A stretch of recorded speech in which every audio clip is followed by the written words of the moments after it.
Tanong, ano ang mga herbal o natural na pwedeng inumin para sa anxiety? Kung nakakaramdam ka ng sobrang kaba, pag-aalala, mabilis ang tibok ng puso o parang hindi mapakali, baka anxiety na yan. Bukod sa tamang pahinga at ehersisyo, may mga halamang gamot at natural na supplements na pwedeng makatulong.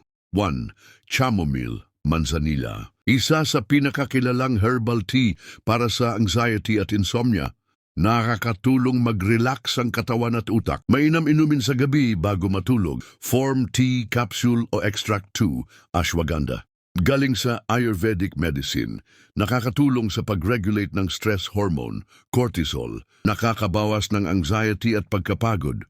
Form capsule o powder na hinahalo sa tubig o gatas. 3. Valerian root. Natural na pampakalma at pampatulog epektibo sa mga may anxiety na hirap din makatulog. Form tea, capsule o liquid extract, palala, may iba na inaantok agad o nakakaranas ng bangungot. Kaya unahin muna sa maliit na dose. 4. Lavender, kilala sa aromatherapy, pero pwedeng inumin bilang capsule, nakakabawas ng nervous tension at nagpo-promote ng relaxation. Form tea, oil, pang-diffuse o supplement. Pwede ring gamitin ang lavender oil sa bath o ilagay sa unan. 5. Lemon balm, Melissa officinalis. Mula sa mint family, pampakalma, lalo kung may kasamang kabag o acidity. Form tea, tincture o capsule, maganda sa mga may anxiety na may kasamang kabag o hirap sa tiyan. 6. Green tea, L-theanine content.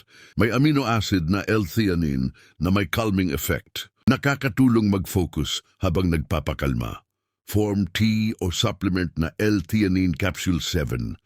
Passion flower, pampababa ng anxiety at tension. Ginagamit din sa insomnia at mild panic attacks. Form tea o capsule. Pwede ihalo sa Ilang paalala bago uminom ng herbal. Hindi lahat ng herbal ay hiyang sa lahat ng tao. Iwasan pagsabayin ang maraming herbs sa isang inuman.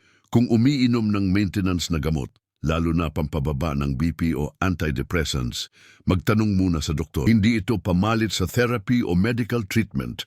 Kung matindi na ang anxiety, natural tips kasama ng herbal use, regular na ehersisyo, awasan ng kape at soft drinks, iwasan ng sobrang gadget sa gabi, subukan ng breathing exercises at journaling, matulog sa tamang oras at siguraduhing may sapat na tulog. Kung banayad lang ang anxiety mo, malaking tulong ang herbal at lifestyle change. Pero kung palala ng palala, huwag mahiyang humingi ng tulong sa mental health professional.